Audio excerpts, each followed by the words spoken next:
Os crustáceos vão apresentar o corpo dividido em dois tagmas, cefalotórax e abdômen. Além do cefalotórax e abdômen, eles vão apresentar dois pares de antenas, um par de olhos compostos e 5 pares de apêndices locomotores. Então, aqui nessa imagem, a gente vê exatamente isso, ó. O cefalotórax. Então, cabeça e tórax fundidos, formando esse cefalotórax, tá? Os 5 pares de apêndices locomotores, 1, 2, 3, 4 e o quinto. O quinto tá diferenciado aqui com essa forma de pinça, né? Esse quinto apêndice aqui, a gente vai chamar ele de quelícera, certo? E essa quelícera, ele é bem importante porque ela vai estar relacionada com a alimentação desse animal para captura de presas e também vai estar relacionada com a defesa desses animais, né? Então eles conseguem se defender utilizando essas quelíceras, essas pinças, tá certo? Aqui ele tem uma antena bastante desenvolvida, né? Um par de antenas aqui bem desenvolvidas. Essas antenas, ela tem função quimiosensitiva. O que isso significa? Significa que é por onde ele vai perceber cheiros dissolvidos na água onde ele está, que pode indicar para ele presença de alimento ou até perigo, certo? E aqui eu tenho o abdômen e logo depois do abdômen a cauda desse animal, tá certo? Esse animal também vai apresentar, como eu já falei, um par de olhos compostos. Geralmente eles estão pendiculados, quer dizer, eles estão mais afastados assim, ó, do corpo desse animal. Aqui é a imagem do pitu, né? Que é um crustáceo de água doce. E logo aqui o tatuzinho de jardim, tá certo? As funções vitais dos crustáceos. Então, funções vitais são funções que o corpo precisa para manter esse ser vivo, né? Vivo, funcionando, metabolizando. Então, a digestão. Ele vai ter uma digestão, um tubo digestório completo, né? Então, ele vai ter boca, onde vai iniciar o processo da alimentação, e ele vai ter o ânus, aonde os restos que não são digeridos ou que não são aproveitados vão ser eliminados do corpo, tá certo? A boca desse animal, ela fica entre as mandíbulas, e as mandíbulas vão ser responsáveis por triturar os alimentos que ele vai ingerir, tá? Os alimentos ingeridos são absorvidos no intestino e o que não servir vai embora através do ânus. Como eu falei, os crustáceos, a grande maioria dele é aquático, é marinho, né? Então, a respiração dele vai ser por meio das brânquias. Essas brânquias vão se apresentar com expansões na forma de lâminas mesmo, lembra umas aberturas, que vai estar no cefalotórax. E ali é um ambiente ricamente vascularizado, exatamente para fazer essa troca gasosa, retirar da água o oxigênio e eliminar o gás carbônico, tá certo? A circulação dos crustáceos, ele vai ter uma circulação aberta, menos eficiente, isso torna esses animais bem lentos, né? Por conta dessa circulação aberta, essa pouca quantidade de energia. O sistema urinário é formado pelas glândulas verdes, que vão ficar situadas bem perto da boca, tá? Essas glândulas verdes também podem ser chamadas de glândulas antenais. Por que glândulas antenais? Porque, como eu falei, vai ficar perto da boca e perto, vão se abrir na base do par mais longo de antenas. Então, eles vão ter as antenas mais longas e antenas mais curtas, como a gente pode ver aí na imagem, né? E aí, essas glândulas antenais vai estar perto aí das antenas mais longas. A reprodução. Então, os crustáceos são dioicos, vai então existir o macho e a fêmea. Reprodução interna.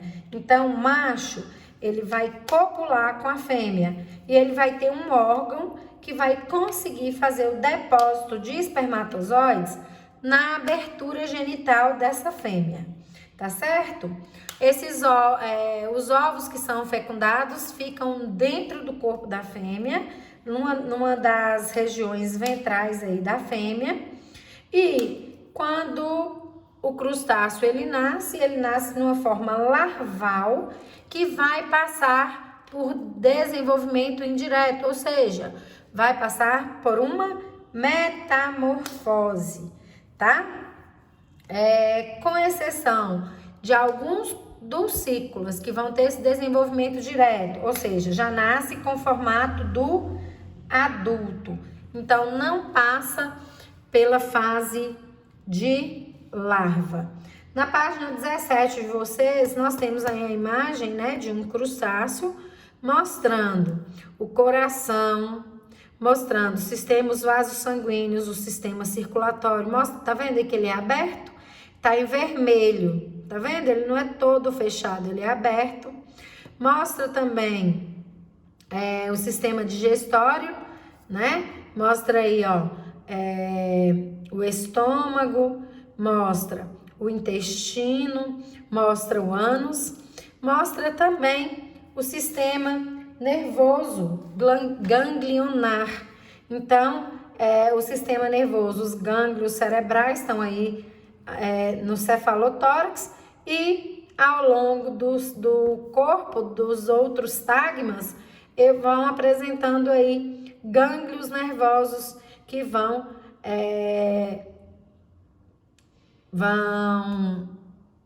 fazer o corpo desse animal funcionar, né? E em verde aí, bem perto aí da boca, ó, tá vendo? Boca e glândulas verdes, que também podem ser chamadas de antenais.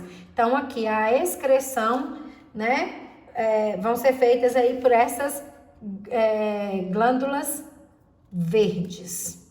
Tudo bem? Então, vamos falar agora da classe aracnida.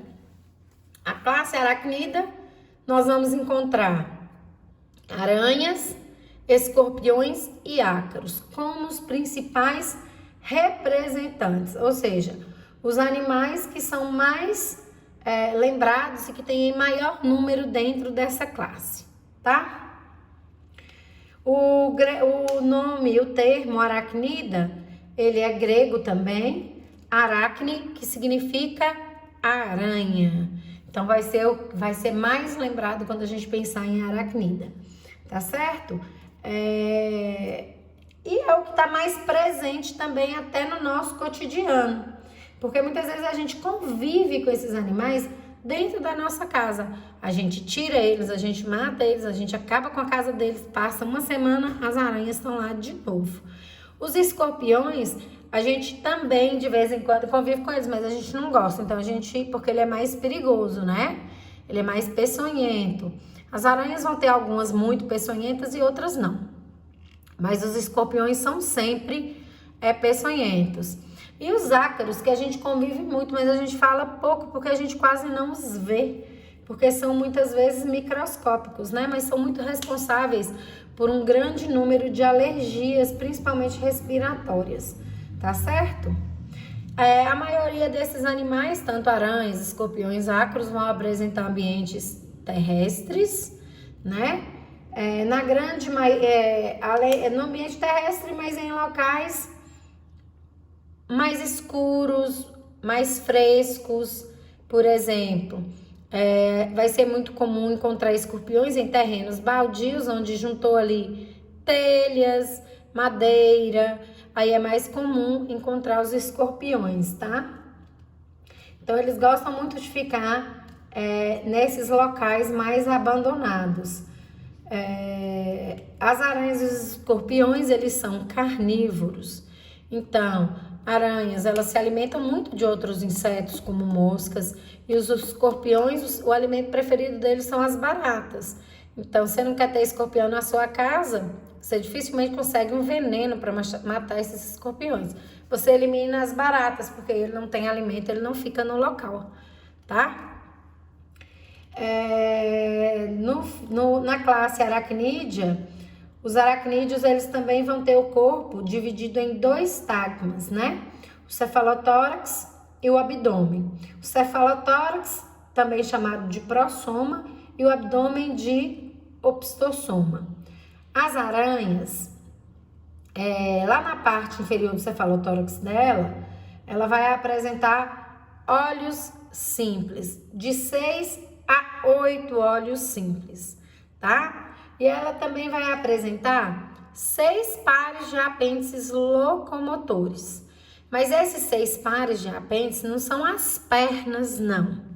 Os apêndices que vão fazer a função de pernas vão ser, na verdade, 4. Então, as aranhas, os aracnídeos, se cair em prova, quantos pares de pernas tem as aranhas? São só 4, tá? Por quê? Porque o primeiro par desses apêndices forma uma estrutura chamada quelícera, que a gente já viu lá nos crustáceos, né? Mas com a função parecida, porque as quelíceras na aranha, elas têm a função de injetar o veneno da aranha, tá? Então, a aranha fez a teia dela, caiu uma mosca ali na teia, ela vai lá, injeta o veneno naquela mosca e depois ela enrola aquela mosca num fio de seda que nós vamos falar daqui a pouco, tá certo? E o segundo par, ele é mais curto, ele vai formar o que a gente chama de pedipalpos, tá? Esses pedipalpos, eles vão funcionar com funções sensoriais, como se fosse, por exemplo, o tato dessa aranha, tá? E aí ele também funciona como uma estrutura que ela consegue também segurar alimentos.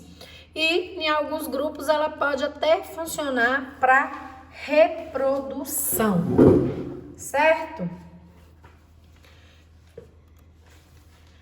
As aranhas, elas não vão apresentar antenas, porque os pedipalpos, como a gente viu aí, eles já fazem essa função sensitiva, né, para as aranhas. Então, pernas articuladas mesmo, elas vão ter 4 pares. Aí tá 4 pernas, né? Tá errado. São 4 pares de pernas articuladas. Então, elas vão ter 8 pernas, tá? E as fiandeiras, que também vai apresentar em par. As fiandeiras são estruturas que vai estar no abdômen da aranha. Elas vão ser tipo uma glândulazinha e dentro tem um líquido. Quando esse líquido entra em contato com o ar, né, ele forma a teia da aranha. Então, é como se fosse uma seda líquida que fica dentro da fiandeira e com contato com o ar atmosférico, esse fio ele acaba se solidificando. E é com essa fiandeira que ela tanto tece a teia, quanto ela enrola o animal que ela vai se alimentar. Nos escorpiões, a parte anterior do cefalotórax vai apresentar os pedipalpos também. Só que esses pedipalpos, ele vai ter a forma de pinça, tá? Vai ser diferente aí das aranhas. No caso das aranhas, o pedipalpo tem função receptiva, né? Função sensitiva.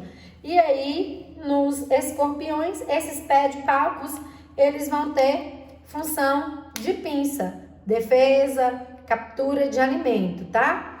E as quelíceras, que nas aranhas são responsáveis por inocular a peçonha, nos escorpiões ela vai funcionar como mandíbula. Elas vão triturar o alimento dos escorpiões. Então, o pedipalpo agarra a barata, as quelíceras mastigam essa barata. Nas aranhas, o pedipalpo tem a função sensitiva, vai perceber os cheiros e os perigos do ambiente, e as quelíceras vão inocular a peçonha. Nos escorpiões, quem inocula a peçonha é uma estrutura chamada aguilhão ou telson, tá? Esse aguilhão ou telson, ele é o último segmento do abdômen dos escorpiões. Então, esse abdômen dele é bem alongado e lá no final eu tenho o aguilhão que vai inocular a peçonha. Então, é isso aqui que eu tô falando, ó. Cefalotórax, né? Cabeça e tórax juntos, abdômen. Esse abdômen vai se estendendo aqui e a última porção desse abdômen, que a gente chama popularmente de ferrão, na verdade ele recebe o nome de aguilhão ou então telson. Tudo bem? Aqui eu tenho 1, 2, 3, 4 pernas articuladas, então 4 pares de pernas articuladas. Eu tenho os pedipalpos, que vão servir para agarrar, para defender, e eu tenho as quelíceras, que vai funcionar como mandíbula. A aranha é a mesma coisa, cefalotórax, cabeça e tórax junto, e o abdômen, 1, 2, 3, 4 pares de pernas articuladas. Aí eu tenho pedipalpo alongado, né? O pedipalpo aí nas aranhas tem função sensitiva, perceber as coisas do ambiente, e as quelíceras, que vão ser responsáveis pela inoculação da peçonha, ok? O orifício anal, perto do orifício anal aqui no abdômen, as fiandeiras, que tem 2 pares que vão produzir, né, a seda líquida para formar a teia e para prender o alimento capturado nessa teia. Os ácaros. Os ácaros, diferente das aranhas e dos escorpiões, eles não vão ter corpo segmentado, tá? O corpo dele é todo fundido, cabeça, tórax e abdômen, numa única região. Entre os aracnídeos, nós podemos citar os carrapatos, que são muito comuns como exoparasitas de outros animais, cachorro, gato, até do ser humano, né? Existe o carrapato de ser humano. Esses carrapatos, eles são exoparasitas, ou seja, parasitas externos, exo significa externos, e eles também são hematófagos. Eles o quê? Se alimentam do sangue de quem eles estão parasitando, tá? Alguns ácaros, alguns tipos de ácaros, ou até de cravos, né, sarna, eles parasitam a pele, tá? O cravo que a gente tem na nossa pele, que a gente espreme, aquilo na verdade não é uma massa corpórea que você está colocando para fora, como no caso de uma espinha. É na verdade um acarino que conseguiu chegar na sua pele e vai se alimentando da sua pele, vai se aprofundando dentro do seu corpo, tá certo? Por isso que de vez em quando é bom fazer uma limpeza de pele, para tirar esses exoparasitas do nosso organismo, tá certo? Como eu falei, alguns acarinos, os ácaros, eles causam alergias respiratórias.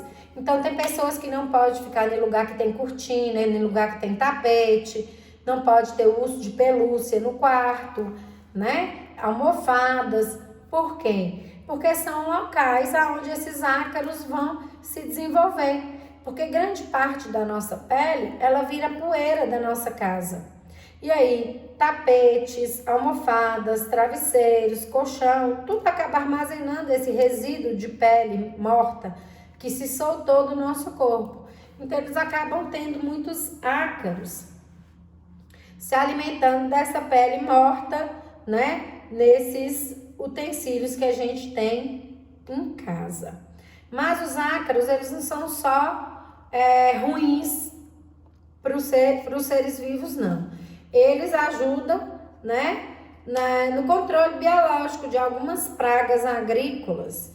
Então, eles também conseguem parasitar essas pragas e acabam ajudando a agricultura. E como eu falei, eles se alimentam de pele morta, de tecido morto. Então, eles também ajudam na ciclagem da matéria, ou seja, na decomposição dessa matéria orgânica que está aí pelo ambiente. E aí eles aceleram essa reciclagem de nutrientes. As funções vitais dos aracnídeos. A digestão é extracorpórea. Lembra que eu falei que a aranha, que ela captura usando a teia uma mosca e enrola essa mosca dentro de uma cápsulazinha feita lá pelas fiandeiras, com o líquido que ela elimina nas fiandeiras?